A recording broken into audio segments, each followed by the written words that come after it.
Hello అండి, నేను మీ doctor Rajasekhar Reddy Kothuru, doctor bones and joints.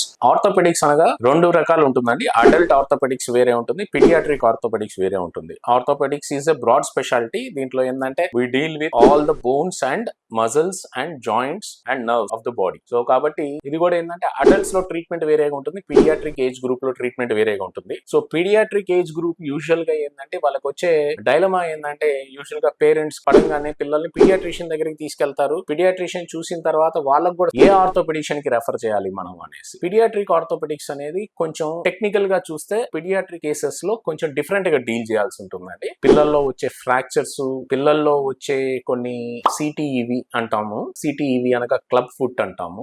లేదా పిల్లల్లో వచ్చే వంకర కాళ్ళు, వాళ్ళకు వచ్చే లింప్ లెంత్ డిస్క్రిపెన్సీ, కురస కాళ్ళు, ఇటువంటివన్నీ సర్జరీ చేయాలన్నా లేదా సరి చేయాలన్నా గానీ పిల్లలకి డిఫరెంట్ గా ట్రీట్మెంట్ చేయాలి. అవి ఎక్స్పర్టైజ్ మా దగ్గర ఉంది కాబట్టి మీరు వచ్చి మా రాజశేఖర్ హాస్పిటల్ సంప్రదిస్తే మీకు పీడియాట్రిక్ ఆర్థోపెడిక్స్ సంబంధించిన ఏ సమస్య ఉన్నా గానీ చూడబడునండి. Thank you.